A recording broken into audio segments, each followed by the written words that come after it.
दोस्तों, पाकिस्तान की मौजूदा मुश्किलात इक़्तिसादी हों या सियासी हों, बैन अवी तौर पर इसका इमेज हो, उसकी मैं समझता हूँ बुनियादी वजह नुक्ता आगाज़ फ़्लाइट 814 का काठमांडू से अगवा था।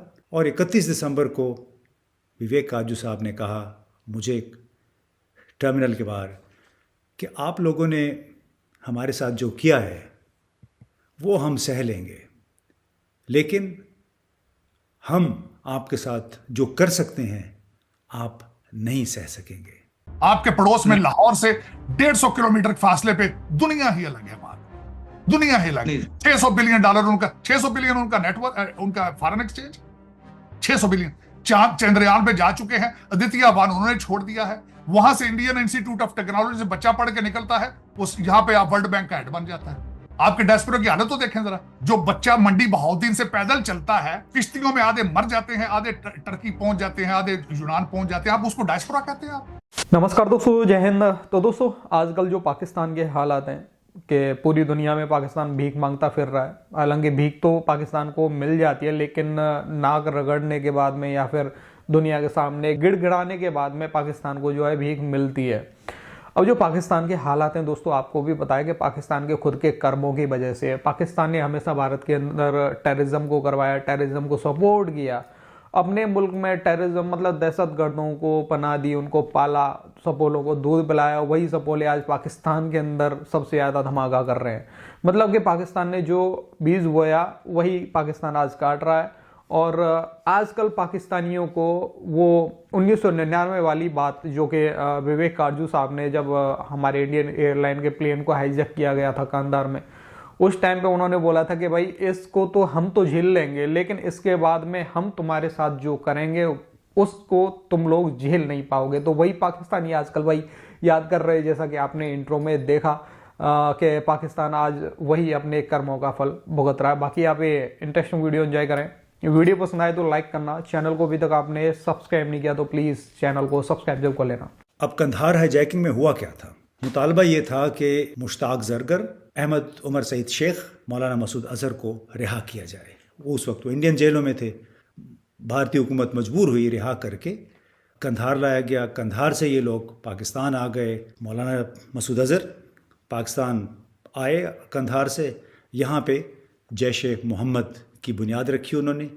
अब बहुत अरसे तक ये सवाल भी उठता रहा कि क्या जैश ए मोहम्मद भी दरअसल एक डबल एजेंट का काम कर रही थी, क्योंकि आपको याद होगा कि गुज़श्ता 4-5 बरसों से ख़ासतौर फाइनेंशियल एक्शन टास्क फोर्स में और अक़वाम मुत्तहिदा में बार बार जैश ए मोहम्मद का जिक्र आता है कि जैश ए मोहम्मद ने किस तरह इंडियन इदारों को, पार्लियामेंट को वक्तन फ़वक्तन निशाना बनाया। क्या उसी स्ट्रैटेजी का हिस्सा है जो कंधार हाईजैकिंग, फ़्लाइट 814 की हाईजैकिंग ख़त्म होने के बाद भारत ने तरतीब दी, जिसमें विवेक काजू साहब थे, अजीत दोवल साहब थे।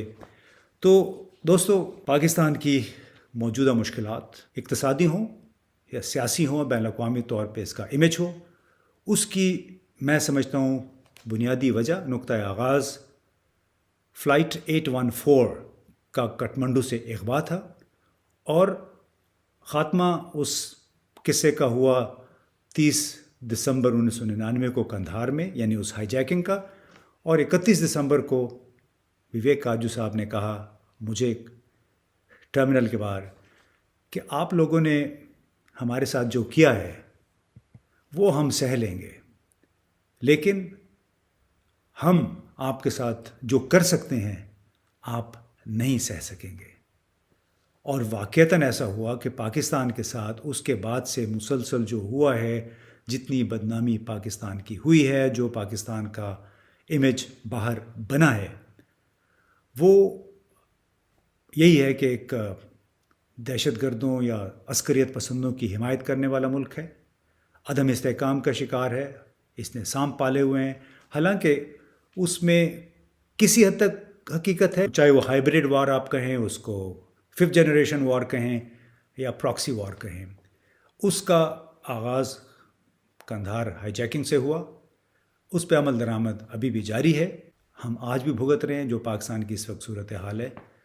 लेकिन हमें यह भी याद रखना चाहिए कि हर वक्त भारत को अपने मसाइल का अगर ज़िम्मेदार ठहराते रहे तो हम उन मसाइल का जायज़ा, उनका मसाइल को एड्रेस नहीं कर सकेंगे जिनका हमें सामना है। पाकिस्तानियों ने अपनी साख को खुद ख़राब किया है। अच्छा। पाकिस्तान ने अपना मेयार जो था पाकिस्तान का, हमने उसको खुद खोया, तो डेफिनेटली हमारे साथ ऐसा ही होगा।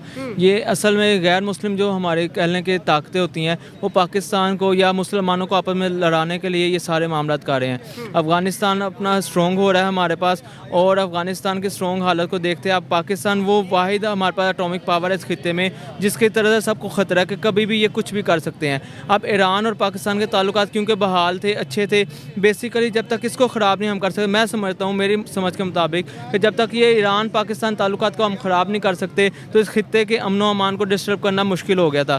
अफ़गानिस्तान के साथ बेसिकली हमारे पहले ही ताल्लुकात थोड़े बिगड़ गए थे। अब पाकिस्तान की जो जितनी साख बची थी ईरान की तरफ से ईंधन या तेल वगैरह की जो सपोर्ट हो रही थी हमें, उसको भी दोबारा रोकने के लिए, पाकिस्तान को मफलूज करने के लिए आई थिंक ये सारा। सर 3 बॉर्डर है हमारे इंडिया के बॉर्डर पे, आपको लगता है कि अमन है? नहीं अमल। अफगानिस्तान के बॉर्डर पे लगता है कि आपको सुकून है? सुकून नहीं है, लेकिन किस हाल तक बेहतर है ये। तालिबान रोज हमला कर रहे हैं ना, खबरें देखते हैं ना हम। तालिबान का हमला देखें, असल में ये सबसे पहले हम जब तक, मैं समझता हूँ जब तक हमारे यहाँ से शरारत नहीं होती वहाँ तक कोई नहीं करता। जब तक हम पहल ना करें, ये कितने लोग खड़े हैं, ये कोई भी मुझे नहीं तंग करेगा जब तक मैं खुद इनको तंग नहीं मतलब करूँगा। आपने तो बड़ी गहरी और सच्ची बात बोलती है कि हम पहले शरारत करते हैं और फिर पीछे हट जाते हैं। जी बिल्कुल ऐसे ही किया जाता है, हमारी ही होती है। ईरान तो हमारे एटॉमिक बॉम्ब से नहीं डर रहा, वो तो मिसाइल पे मिसाइल भी ठोक रहा है, और ईरानी जो पाकिस्तान में मौजूद हैं, जो पाकिस्तानी ईरानी वहाँ पे है, उन पे भी हमले कर रहे हैं, और इल्जाम क्या लगाते हैं भाई इनका ताल्लुक दहशतगर्दी तंजीमों से है। मुझे ये बताएं, हमारे पास जो एटॉमिक पावर है हमने क्या कर लिया आज तक, हम उसको इस्तेमाल कब करेंगे? क्या हम उसको इस्तेमाल कर सकते हैं? आप खुद ही हमें ये बताएं। कोई भी नहीं कर सकता। हम उसको इस्तेमाल ही नहीं कर सकते, इतनी पाबंदी हमारे पास है। आई थिंक हमारे पास तो फ्यूल ही नहीं होगा उसको इस्तेमाल करने के लिए, हम इस्तेमाल कैसे करेंगे? आपके पड़ोस में लाहौर से 150 किलोमीटर के फासले पे दुनिया ही अलग है बात, दुनिया ही अलग है। $600 बिलियन उनका, 600 बिलियन उनका नेटवर्क, उनका फॉरेन एक्सचेंज, 600 बिलियन। चंद्रयान पे जा चुके हैं, अदित्य 1 उन्होंने छोड़ दिया है, वहां से इंडियन इंस्टीट्यूट ऑफ टेक्नोलॉजी से बच्चा पढ़ के निकलता है, उस यहाँ पे आप वर्ल्ड बैंक का हेड बन जाता है। यहाँ मैं देखा उनके डायस्पोरा की स्ट्रेंथ देखें आप, भारत देखें ना, भारतीयों के डायस्पोरा की स्ट्रेंथ देखें। दुख के साथ ये कहूंगा, मेरी मूवमेंट है आगे, मैं अफसोस के साथ बताऊंगा, आप जितना जो 19 ग्रेड का अफसर होता है CSS, उसको भेजते हैं यहाँ हार्वर्ड में पढ़ने के लिए सरकारी खर्चे पे, उस पर कोई किताबों का असर नहीं होता। आपका हर सेक्रेटरी जो इस वक्त कैबिनेट डिवीजन का, वो फॉरेन क्वालिफाइड है, मुल्क बैंकरप्ट हो रहा है। तो दोस्तों वीडियो आपने देखा, और पाकिस्तान है भाई अपने कर्मों का फल इस समय भुगत ही रहा है, और इससे आगे भी पाकिस्तान अपने कर्मों का फल भुगतता ही रहेगा जब तक पाकिस्तान नहीं सुधरेगा। और जब तक जो पाकिस्तान है अपना जो इलीगल कब्जा है POK और GB के ऊपर, साथ में बलूचिस्तान के ऊपर, तो वहाँ से जब तक नहीं हटाएगा पाकिस्तान के अंदर, यही हाल होता रहेगा। बाकी दोस्तों आपका क्या कहना है इस वीडियो के बारे में, अपनी राय कमेंट में जरूर देना। वीडियो पसंद आई हो तो लाइक कर देना। फिर मिलते किसी नेक्स्ट वीडियो में, तब तक के लिए जय हिंद, जय भारत।